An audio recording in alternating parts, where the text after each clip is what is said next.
그러면 시작하겠습니다. 먼저 일단 제 소개를 진행하겠습니다. 저는 일단 .NET Dev 코리아에서 스텝으로 활동 중에 있고요. 하는 일은 .NET 개발자로서 WPF나 자마린, 그 외 .NET 라이브러리 등등 회사에서 개발을 진행하고 있습니다. 그리고 이제 소개해드릴 식탁보 프로젝트의 지금 메인테이너로 되어 있는데, 저 같은 경우에는 이제 컨트리뷰터로 참여를 하고 있다가 이제 얼마 전에 메인테이너로 합류를 해서 같이 진행하고 있습니다. 먼저 이제 윈도우즈 샌드박스에 대해서 설명을 드릴게요. 윈도우즈 샌드박스를 알고 계시는 분이 있을 수도 있습니다. 윈도우즈 샌드박스는 윈도우 10부터 추가된 기능인데요. 근데 윈도우 10 처음부터 있었던 기능은 아니고요. 19년 3월 버전에 추가된 새로운 기능이에요. 그래서 얘가 뭐 하는 역할이냐면 윈도우즈 안에 조그마한 윈도우즈를 띄워서 내 PC와 완전히 격리된 또 다른 윈도우즈를 띄우는 그런 기능이에요. 그래서 기본 기능밖에 없고요. 다만 홈 버전은 지원을 하지 않고 프로페셔널 에듀케이션, 그 다음에 엔터프라이즈 이렇게 제공을 하고 있어요. 그래서 요거 가지고 실행을 하게 되면 아이콘은 이렇게 생겼고요. 실행하게 되면 오른쪽에 있는 그림처럼 아무것도 없는 빈 창이 나타날 거예요. 빈 윈도우가 나타날 거예요. 그래서 여기에서 무슨 짓이든 마음껏 할 수 있는 거죠. 예를 들면 의심되는 프로그램을 열어본다던가, 아니면 랜섬웨어 의심되는 프로그램을 여기서 열어본다던가, 아니면은 이거는 제 사례이긴 하지만 제가 개발했는데 다른 사람 컴퓨터에 갔을 때 제대로 열리는지 확인할 방법이 없을 때가 있어요. 그래서 여기에서 열었을 때 제대로 실행이 되는가. 왜냐하면 여기는 최소한의 기능들만 있기 때문에 이 안에서 제 프로그램이 잘 돌아간다고 하면 다른 PC를 가든 아니면 다른 사람 컴퓨터에 가서도 제대로 열리기 때문에 여기에서 활용을 많이 하고 있습니다. 그래서 완전히 격리된 윈도우즈 안에 이렇게 또 윈도우즈 샌드박스라는 게 띄워지는 거고요. 그 다음에 초기 상태 그대로 있기 때문에 아이콘이나 이런 거는 하나도 없습니다. 설정이나 이런 것도 동기화가 하나도 안 돼 있고요. 모든 데이터가 일회성이기 때문에 여기서 X 버튼을 눌러서 끄는 순간 모든 내용이 다 사라집니다. 그렇기 때문에 안심하고 쓸 수 있는 부분도 있고요. 일회성이기 때문에 좀 더 다양한 시나리오를 적용하면 좀 더 좋은 기능들을 사용할 수가 있겠죠. 그래서 윈도우즈 샌드박스를 사용하기 위해서는 윈도우즈 10 프로랑 엔터프라이즈 에듀케이션 버전에서 쓸 수가 있고요. 앞서 말씀드렸던 것처럼 일단 18305라고 되어 있는데 저 18305 빌드가 19년 3월 버전 이상이에요. 그리고 AMD 64랑 ARM 64 아키텍처는 지원하지만 ARM 64 아키텍처 같은 경우에는 윈도우즈 11에서 지원하는 기능이기 때문에 윈10을 쓰신다면 일단 AMD 64 아키텍처, 그러니까 64비트 아키텍처 생각하시면 됩니다. 그리고 당연하지만 이것도 가상화 기능이기 때문에 가상화 기능을 지원하는 CPU여야 되고요. 그 다음에 램 같은 경우에는 최소 4기가 이상 있으면 좋고, 그 다음에 디스크 공간도 역시 1기가 이상 있으면 좋습니다. 여기 나와 있는 스펙은 이제 MS에서 공식적으로 요구하고 있는 스펙이거든요. 샌드박스를 설치하는 방법은 제어판에 가셔서 윈도우즈 기능 켜기 끄기를 누르면 이런 창이 나와요. 요 창에 내리시다 보면 저기 윈도우즈 샌드박스라는 탭이 있는데 저거를 클릭하고 확인을 누르면 설치가 됩니다. 당연하게도 요거는 홈 버전에는 나와 있지는 않고요. 앞에 나왔던 제가 언급했던 버전들에서만 저 화면을 보실 수가 있습니다. 근데 처음에 이제 윈도우즈 샌드박스를 설명드리면서 완전히 격리된 공간이라고 설명을 드렸잖아요. 근데 진짜 완전히 격리된 공간이냐? 그렇게 물어본다면 설정하기에 따라서 좀 다를 수도 있습니다. 일반적으로 샌드박스를 켜게 되면 완전히 격리되어 있어요. 그런데 MS 쪽에서도 다양하게 활용할 수 있도록 여러 가지 옵션을 준비해 뒀거든요. 그래서 내 PC에 있는 폴더랑 연결한다던가 아니면 네트워크를 뭐 끊거나 다시 연결한다던가 아니면 폴더를 연결했지만 내 PC에 있는 데이터를 읽기 전용으로만 열 거냐 뭐 이런 것들을 설정할 수가 있어요. 이런 설정은 이제 XML 문법을 사용해서 정의를 하게 되고요. 파일 확장자는 이제 WSB로 정의가 되어 있어요. 그래서 XML 문법으로 이제 여기서 요구하는 문법을 맞춰서 뭐 매핑할 폴더를 쓰고 그 다음에 뭐 네트워크나 뭐 이런 것들을 쓰고 난 다음에 확장자만 WSB로 바꾸면 아까 그 샌드박스 아이콘 모양으로 이제 파일이 바뀔 거예요. 그거 더블 클릭하면 자동으로 그 설정된 샌드박스가 열리도록 되어 있습니다. 그래서 개인 설정이 가능한 범위는 어디까지인가? 근데 공식적으로 지원하는 건 요 정도까지고요.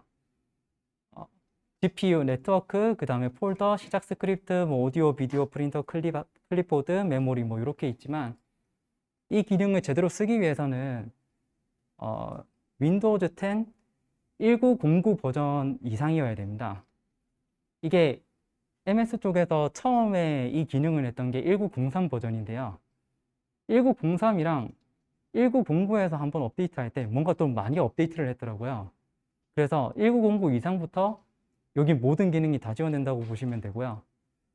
1903 버전은 여기서 몇 개가 제한이 되어 있습니다. 근데 그거를 따로 써놓지는 않아서 뭐가 제한되어 있고 그런 거는 뭐 딱히 알 길이 없지만 써보고 안 되면 아, 내가 낮은 버전을 쓰고 있구나. 업그레이드 해야 되겠구나. 뭐 그렇게 생각하셔도 됩니다. 그래서 샌드박스에 대해서 이제 간단하게 알아보겠습니다. 샌드박스를 이제 설치하고 나면 검색할 때 샌드박스라고만 검색해도 윈도우즈 샌드박스라는 아이콘이 생겨요. 그래서 요거를 실행하게 되면 로고 창이 나타난 다음에 완전히 빈 새로운 윈도우가 나타나죠. 여기 안에서는 기본적으로 이제 영어로 세팅이 되어 있는데요. 여기서 제가 뭐 별짓을 다 하더라도 텍스트를 만들어서 뭐 안에 내용을 수정하더라도 제 원본 컴퓨터에는 전혀 영향을 미치지 않습니다. 여기서 끄게 되면 윈도우즈 샌드박스를 닫겠냐고 묻고 모든 컨텐츠가 삭제되고 영구적으로 손실된다고 알림 창이 떠요. 그렇기 때문에 일회성이라는 것만 알고 계시면 되고요. 이렇게 닫았다가 다시 열어도 아까 영구적으로 손실된다고 했기 때문에 제가 만들었던 텍스트 파일은 다 사라지고 다시 깨끗한 화면부터 나오게 됩니다.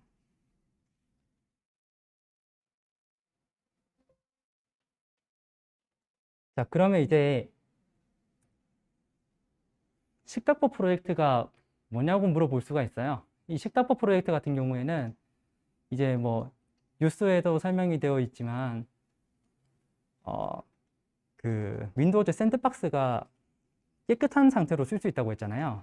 그래서 금융권이나 뭐 이런 보안 프로그램을 설치해야 되는 것들이 많은 그런 쪽에서 윈도우즈 샌드박스를 이용하면 오히려 깔끔하게 이용할 수 있겠다라는 아이디어로 시작이 되었어요. 그래서 내가 만약에 뭐 정부24를 들어가려는데 인증서 관련한 보안 프로그램을 받아야 된다. 근데 내 PC에는 설치하고 싶지 않다. 이럴 경우에 윈도우즈 샌드박스를 이용해서 이제 정부24 홈페이지 들어간 다음에 다운받아서 실행하는 그런 방법이거든요. 이걸 수동으로 하는 것보다 그냥 원클릭에 해줬으면 좋겠다라는 바람에서 이제 식탁보 프로젝트가 생겼고요. 식탁보가 말 그대로 이제 테이블 위에 보가 올라가 있는 거고 거기에 모든 음식이 흘러도 이제 실제 테이블엔 영향을 미치지 않으니까 그런 의미에서 이름이 식탁보로 지어졌습니다. 그래서 여기 있는 것처럼 실제 컴퓨터 환경에 전혀 영향을 주진 않아요. 식탁보 프로젝트 같은 경우에는 지금 생긴 지 얼마 안 된 프로젝트예요. 정확히 시작한 날짜가 작년 7월에 시작했거든요. 그럼에도 불구하고 아까 긱뉴스에도 언급이 되고, 그 다음에 지금 스타가 335로 적지만 그래도 짧은 기간 내에는 꽤 높은 숫자로 유지되고 있음을 확인할 수 있습니다. 그래서 어떻게 시작했는가? 이게 이제 작년 7월 14일 날짜거든요. 그래서 그 정현님께서 윈도우즈 샌드박스의 자동화 요소, 그 아까 개인 설정으로 해서 XML 문법으로 뭐 설정할 수 있다고 했잖아요. 그런 요소들이 있다는 거를 알게 돼서 링큐 패드를 이용해 가지고 프로토타입을 1시간 만에 만드셨어요. 근데 1시간 만에 만들었는데 여러 가지 이제 뭐 스파이웨어나 뭐 이런 것, 보안 프로그램 이런 것들을 윈도우즈 샌드박스에서 설치한 다음에 꺼버리면 한 방에 날아가니까 정말 좋다. 그래서 그걸 자동화하는 걸 만들었는데 프로토타입을 만드니까 코드 라인이 290 라인 정도밖에 안 된다. 뭐 그랬던 내용입니다. 근데 이제 링크패드가 무엇이길래 앞에 정현님께서 링크패드를 언급했냐 물어보면 링크패드는 이제 단넷 계열에서 윈도우즈 프로그램 전용입니다. 이 프로그램은 윈도우즈에서 단넷 코드를 테스트할 수 있는 뭐 프로그램이라고 보시면 돼요. 요즘에는 웹상에서도 단넷 코드를 실행할 수 있는 뭐 단넷 런인가 그런 것도 이제 잘 되어 있지만 그 한참 전부터 나왔던 프로그램으로 보시면 되고요. 요걸 이용해서 이제 프로그램이나 아니면 내가 작성한 코드를 임시로 확인해 볼 수가 있어요. 그 좋은 시작 테스트 도구죠. 단넷 버전도 이제 내가 설치한 버전에 따라서 뭐 단넷 6.0을 쓸 수도 있고 뭐 단넷 3.1 LTS 버전을 쓸 수도 있고 그 버전에 따라서 만약에 결과가 달라진다고 하면 어떻게 달라진지도 확인할 수가 있죠. 또 이제 링크패드 아래는 그 정규식 표현하는 테스트 도구도 있어요. 그래서 이것도 굉장히 많이 쓰니까 요것만 봐도 꽤 매력 있는 제품이지 않나 생각이 듭니다. 사실 이거는 홍보하려고 온 건 아니고 앞에 링크패드로 이용해서 1시간 만에 작성했다길래 도대체 어떻게 작성했는지 그거를 말씀드리려고 한 거였고요. 링크패드 같은 경우에는 상용 프로그램이에요. 그래서 간단하게 보여드리자면 현재는 링크패드 7 버전이 최신 버전입니다.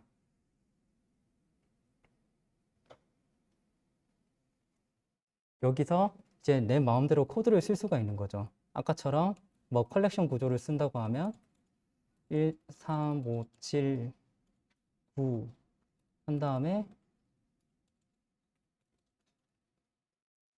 3 이상인 것들만 확인하고 싶다. 뭐 이런 식으로 코드를 썼을 때 실제로 결과가 어떻게 나오는지 확인할 수 있는 뭐 테스트 도구라고 보시면 됩니다. 코드를 실제 시작 코드 결과를 볼 수 있는, 그리고 뭐 여러 가지 기능들도 있고 이게 패키지도 쓸 수가 있어서 그 프로토타입 만드는데 굉장히 도움이 될 수도 있어요. 물론 프로토타입을 실제 프로덕션으로 바로 만들 수도 있지만 내 아이디어가 실제로 프로덕션이 될지 안 될지 감이 안 잡히는 상황에서는 이것도 방법이거든요. 그래서 링크패드는 여기까지만 설명을 드리고, 그 다음에 식다포 프로젝트가 이제 작년에 만들어져서 최신 버전인 것 같지만 그 과정에도 이제 뭔가 우여곡절이 많았어요. 어떤 문제들이 있었냐면 아까 1903에서 새로운 기능이 나왔지만 1909에서 바로 다음 업데이트거든요. 바로 다음 업데이트에서 기능이 꽤 많이 바뀌어가지고 지원이 안 되던 것들이 생겼어요. 그래서 이제 이슈가 갑자기 늘어나게 된 거였죠. 그래서 이게 도대체 무슨 이슈인가 이렇게 파악을 해봤더니 1903에서는 1909에 저희가 이제 개발할 당시에는 1909 버전을 기준으로 개발을 했었으니까 1903을 쓰고 있던 사람들은 기능이 빠졌다는 존재 자체를 모르고 있었던 거죠.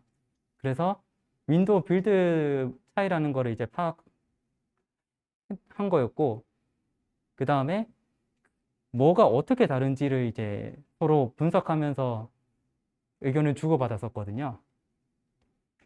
그러면서 이제 뭐 이런저런 이야기 나오다가 샌드박스 없이 이제 이런 걸 수십 개를 깔아서 쓴다고 하면 굉장히 끔찍했겠다라는 뭐 이런 이야기도 한번 나왔었어요. 왜냐하면 보안 프로그램만 하더라도 은행 하나 들어가는데 보안 프로그램이 뭐 기본적으로 3개, 4개 이렇게 설치가 되잖아요. 근데 똑같은 이름인데 국민은행에서 뭐 우리은행 같다고 똑같은 이름인데 새로 설치하라는 뭐 그런 친구들도 있어요. 그러면 이제 똑같은 이름인데 여러 개가 설치되는 그런 현상들이 있다 보니까 예, 오히려 이 프로젝트를 진행하면서 어, 이슈도 받고 그 다음에 뭐 좋은 점도 있었고 뭐 이런 우여곡절들이 참 많았죠. 그래서 이제 이 프로젝트가 어떻게 진행되는지 한번 보여드리겠습니다. 일단 식탁보 프로젝트는 받으시면 이렇게 4개 서브 프로젝트들이 있어요.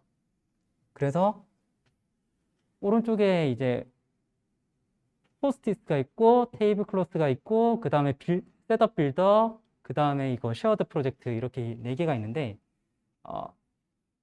이 이제 포스트잇은 샌드박스 올라온 다음에 그 자동으로 보안 프로그램을 설치해주는 프로젝트라고 보시면 됩니다. 그리고 여기 테이블 클로스가 이제 실체라고 보시면 되고요. 그래서 얘를 실제로 실행하게 되면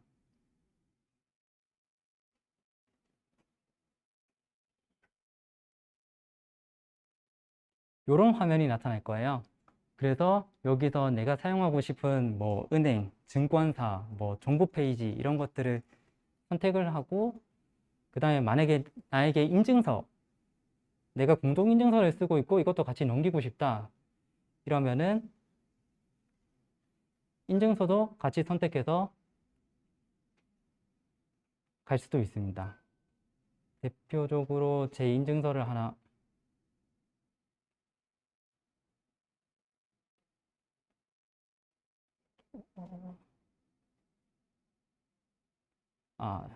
정자 인증서를 이제 찾아서 놓고 그 다음에 이제 암호를 입력해서 넣으면 이제 인증서가 등록이 되고요. 이 상태로 샌드박스를 실행하게 되면 이 정보를 기반으로 그 XML 파일을 자동으로 만듭니다. 그래서 윈도우즈 구성할 수 있는 샌드박스를 구성할 수 있는 XML 파일을 자동으로 만들고 그 다음에 샌드박스를 실행시킨 다음에 아까 그 옵션 중에 파일을 옮겨오는 옵션도 있거든요. 그 폴더를 연계해 가지고 그래서 여기에다 연결시켜 놓고 그 다음에 호스티스 프로젝트로 만들어진 자동 설치 프로그램으로 실행하게 됩니다. 그리고 증권사나 은행마다 뭐 주의사항이 조금 다른 경우가 있어요. 뭐 국민은행 같은 경우에는 뭐 어떤 걸 꺼야 되고 뭐 이런 것들이 있으면 여기에 이제 주의사항으로 따로 알려주니까 요거대로 진행할 수 있도록 이제 안내창까지 추가가 되어 있고요. 그리고 오른쪽에 이제 자동으로 설치되는 프로그램들이 있어요. 그래서 설치하기를 누르면 보안 프로그램들을 알아서 내려받아 자동으로 설치를 해버립니다. 이렇게 해서 이제 한꺼번에 설치가 끝나고 난 다음에는 모든 셋업이 끝났다고 알려주고 이제 브라우저를 띄우면서 이제 바로 사용할 수 있도록 해주는 거죠. 여기만 지금 우리은행만 선택했는데도 베라포트, 애니사인, 안랩세이프, NOS 뭐 그 다음에 뭐 이렇게 여러 가지가 있잖아요. 5가지. 요것들을 내 컴퓨터가 아닌 이제 격리된 공간에서 하나하나 설치하고 그 다음에 저는 편하게 격리된 공간에서 은행 업무를 보면 되는 거예요. 설치하는데 시간이 좀 걸리고 있습니다. 기다리는 동안에 이 프로젝트에 대해서 조금 더 설명을 드리자면 이 프로젝트는 이제 그 이전 세션에서 오픈소스 컨트리뷰션 아카데미 말씀을 드렸잖아요. 이 프로젝트도 마찬가지로 오픈소스 컨트리뷰션 아카데미에 참여하고 있습니다. 그래서 관심 있으신 분은 이번에 진행하는 오픈소스 컨트리뷰션 아카데미에 테이블 클로스라는 이름으로 올라가 있기 때문에 같이 참여해 주시면 좋을 것 같습니다. 참여하는 거는 이런 카탈로그 하는 것도 있고 아니면 실제로 프로그램을 업데이트하는 부분도 있고 아니면 뭐 매뉴얼을 업데이트하는 부분 뭐 다양하게 있기 때문에 편하게 하시면 될 것 같습니다. 그리고 설치가 다 끝나면 이제 자동으로 웹사이트를 열어줘서 바로 쓸 수 있도록 준비가 되죠.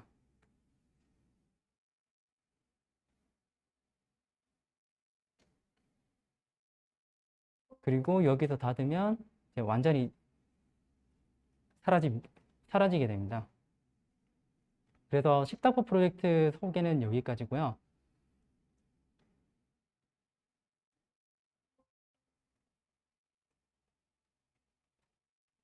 이제 앞으로 해야 될 일은 윈도우즈 11부터 지원하는 이제 ARM64 아키텍처를 지원하는 방법, 그리고 지금은 또 파일 사이즈가 너무 커요. 그래서 그 파일 사이즈를 다이어트 할 수 있는 방법, 그리고 모두의 프린터는 이제 익숙하신 유틸리티잖아요. 그래서 이제 모두의 프린터하고 연결을 강화하는 방법, 그리고 매뉴얼이 지금 좀 부실해요. 그래서 이렇게 보여드리면 굉장히 쉬운데 이걸 안 보여드리고 하라고 하면 처음에는 좀 낯설 수도 있거든요. 그래서 좀 더 쉬운 설명서와 페이지를 구성하는 방법, 그리고 아까 전에 설명드렸던 오픈소스 컨트리뷰션 아카데미와 연계하는 거, 이렇게 진행할 예정입니다. 저는 여기까지 진행하겠습니다. 감사합니다.